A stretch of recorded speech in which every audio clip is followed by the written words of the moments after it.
Yang kembali lagi kan sebenarnya masalah kita adalah ketika kita melakukan sesuatu, kepala kita ngarep sesuatu itu harus jadi gitu. Ya. Tiba-tiba nggak jadi. Ya. Depresi lama, Ya. kesel, Ya. kecewa. This is the moment that I need to upgrade myself. Oke. Dengan berpuasa ini gue bisa mengupgrade supaya gue siap menghadapi 335 hari yang setelahnya ini. So good.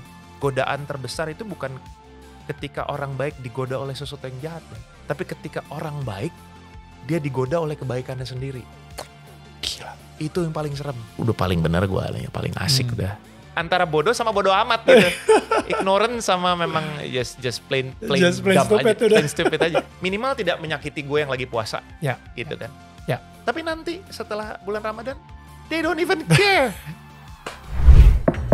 Hai, ini gua Daniel, tetangga kamu.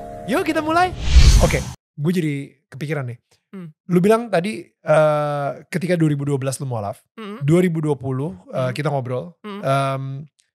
Lu sendiri selama itu udah pernah puasa dan sholat tuh bener-bener disiplin gak? Pas saat itu, 2012 sampai 2020. Ngobrol Mungkin pertama. puasa iya, tapi sholatnya masih bolong-bolong. 2020 sampai 2024 berarti tiap tahun lu udah puasa dan puasa juga benar-benar nggak absen gitu misalnya, sama sholat pun juga udah jauh lebih disiplin.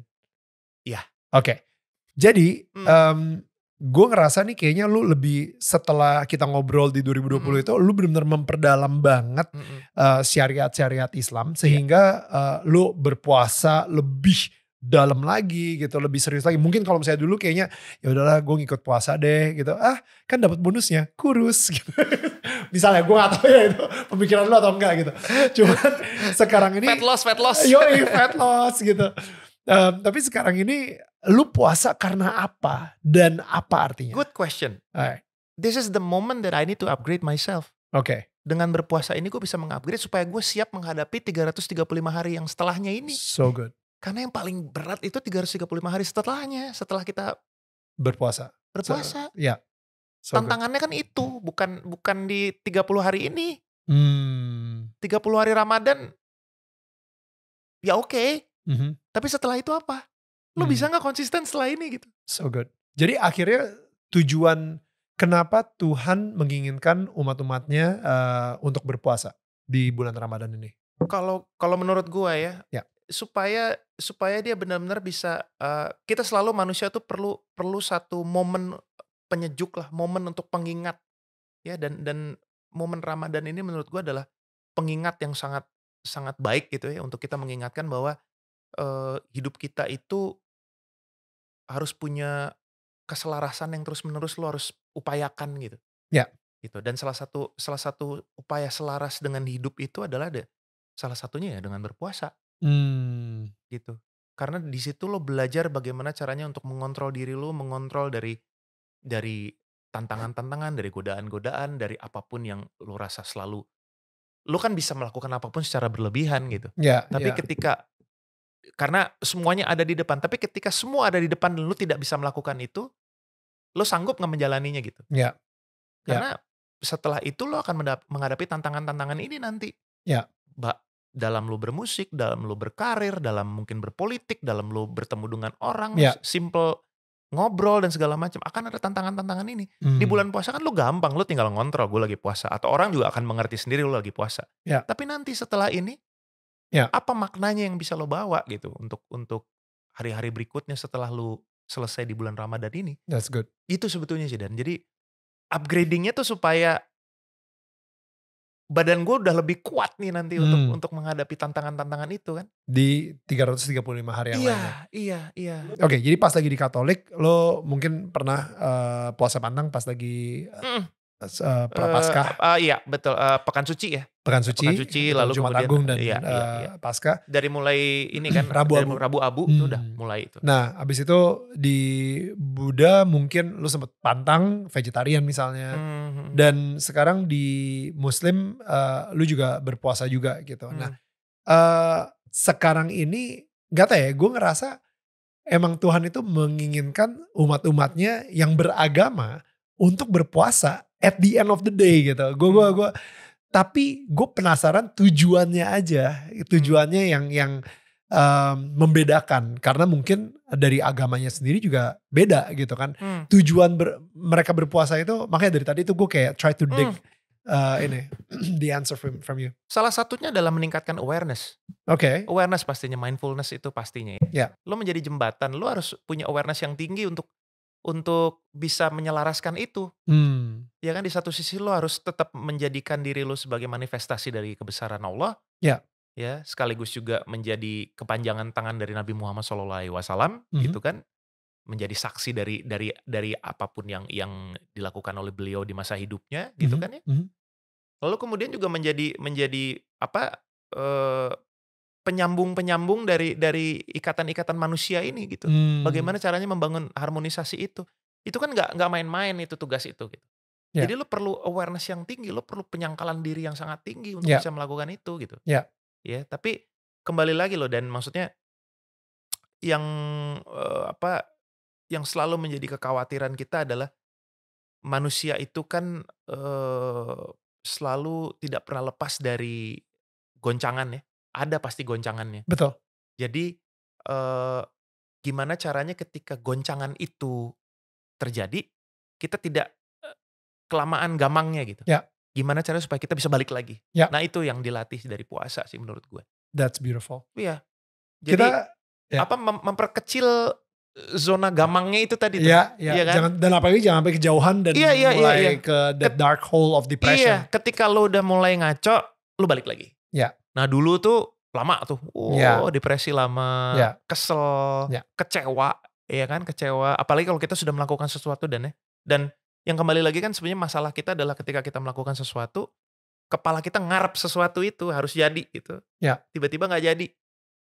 Nah udah tuh. Tapi kalau mindfulness lo, awareness lo tetap di atas gitu ya, lo bisa melihat dari banyak aspek, dari banyak perspektif, dari banyak point of view, sehingga akhirnya lo bisa melihat bahwa oh no, ada yang sesuatu yang lebih besar di belakang ini gitu. Gitu.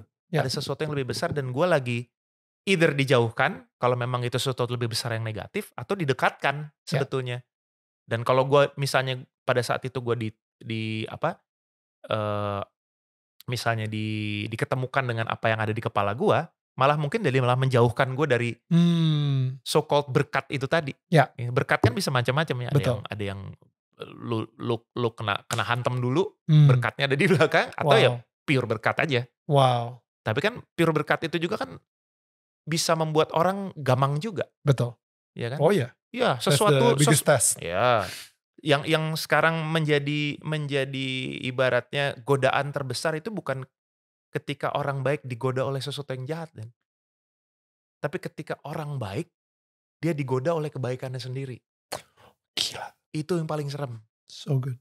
Karena yang namanya pengaruh bisikan iblis lah gitu kasarnya gitu. Yang paling sadis itu. Dia pinter memanipulasi kita gitu sehingga kemudian kita berpikir bahwa kita sudah yang paling benar. Ya. Kita termanipulasi oleh kebaikan kita sendiri. Kita merasa kita benar. So good. Udah paling benar gue, paling asik dah. Gitu. Wah itu paling sekarang yang lagi terjadi gitu. Banyak. Ya kan, fenomena-fenomena di mana sekarang orang ngomong benar dibilang bohong, orang bohong malah dielulukan sebagai wah dia dirayakan. Dia benar gitu dan segala macam kan. Itu serem tuh. Ya. Oke, sekarang kita ngomongin tentang hari kemenangan yaitu Idul Fitri sendiri. Buat lu sendiri itu apa? Buat gue hari kemenangan, karena sekarang nih gue lagi ngomong sama Marcel yang berbeda nih, jadi kayak I think like buat lo untuk beberapa hal masih Marcel yang sama, Marcel yang sama, jangan khawatir, masih di semusim yang sama ya. Tapi gak tau, gue ngerasa ini udah Marcel yang musim selanjutnya soalnya the next season of Marcel. So karena ya sekarang ini kita lagi merayakan Lebaran, Idul Fitri. So, tell me about it. Buat lo sendiri sekarang. Mungkin ini yang paling terasa paling kuat, makanya tadi gue nggak tahan ketika lo ngomong mengenai anak-anak dan sebagainya ya, dengan Rima, dengan segala macam keluarga. Ini adalah momen-momen untuk kembali gue mensyukuri keberadaan keluarga gue ya, yang terdekat terutama yang tadi gue bilang yang akan mengirimkan Al-Fatihah ketika gue cabut ya mereka-mereka ini kan sebetulnya. Jadi kayak gue melihat ini sebagai momen untuk kembali berrekonsiliasi lah, memperbaiki hubungan ya, dan sadar bahwa ayah ini punya banyak sekali kelemahan. So mari kita duduk bersama-sama, mari kita bermaaf-maafan ya.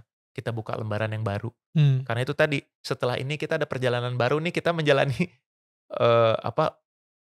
lembaran yang benar-benar baru dan kita nggak tahu tantangan apa lagi yang akan datang nih setelah ini. Jadi kayak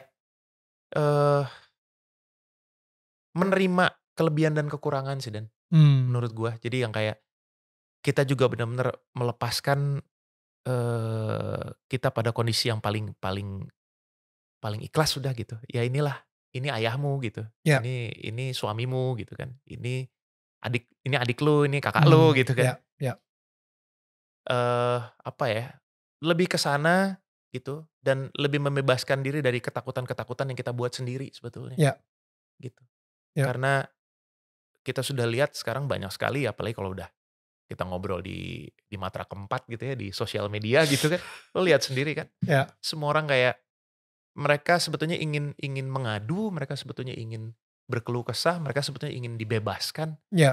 Ingin mengalami yang namanya hari pembebasan itu gitu ya. Tapi mereka nggak tahu mesti gimana gitu. Akhirnya mereka melakukan banyak hal yang tadi gue bilang nakal boleh tapi bodoh gitu. Iya gitu kan. Nakal enggak tapi bodoh. Nakal atau ya itu juga bisa. Itu pokoknya bodoh aja udah. Pokoknya bodoh aja. Pokoknya antara bodoh sama bodoh amat gitu. Ignorant sama memang just plain dumb stupid aja. Plain stupid aja. Ya gitu. Jadi gue momen-momen pembebasan itu terus kemudian momen-momen bersyukur bahwa gue masih dikasih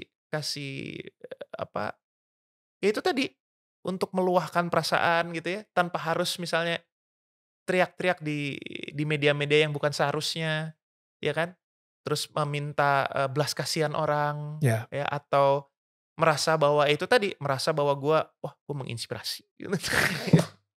Aduh susah ya Dan ya.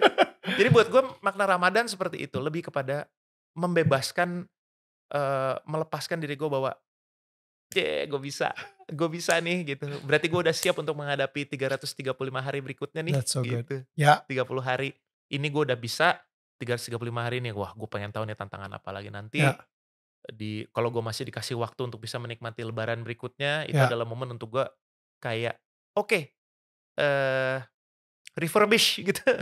Ya, ada yang luka-luka, ada yang harus gue obatin, ada yang harus gue perbaikin dengan apa? Dengan puasa gitu. Karena ya energinya sudah terlalu banyak masuk yang negatif, yang toksik, yang bikin gue jadi nggak seharusnya gue dan sebagainya. Ini momen-momen yang menurut gue selain upgrading juga untuk detox. Gue setuju. Detox.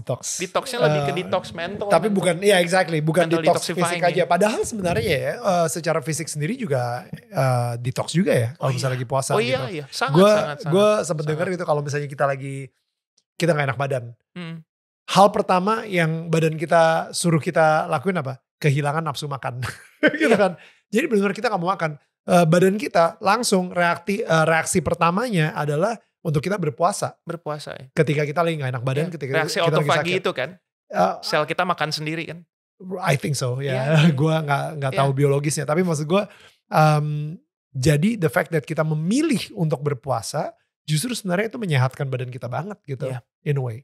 Iya betul. Dan setelah melewati 30 hari berpuasa dan merayakannya dengan kemenangan, karena kita berhasil penyangkalan diri dan memenangkan battle pergumulan ya yang ada di kepala kita.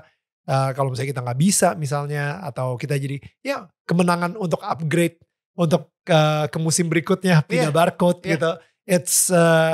That's Ramadan, that's Lebaran gitu. Justru itu yang harus gue selalu tanamin di diri gue bahwa 30 hari ini adalah untuk persiapan justru. Persiapan untuk menghadapi yang lebih berat justru. Kehidupan nyatanya itu nanti di 335 hari berikutnya. Karena sekarang logis aja Dan 30 hari ini kan kita berpuasa. Come on lah. gitu kan. Semua orang pasti tahu misalnya kalau kita memang mereka tahu kita puasa. Mereka pasti akan menjaga diri mereka untuk tidak minimal tidak menyakiti gue yang lagi puasa. Gitu kan. Tapi nanti setelah bulan Ramadan they don't even care. Justru di situ gimana gue tetap bisa menjalankan puasa gue dalam hati internal puasa gue untuk menghadapi orang-orang yang seperti itu yang setelah puasa ya selesai mereka berubah loh, setan-setannya keluar loh. Semua termasuk setan-setannya gue gitu. Ngerti nggak? Gitu.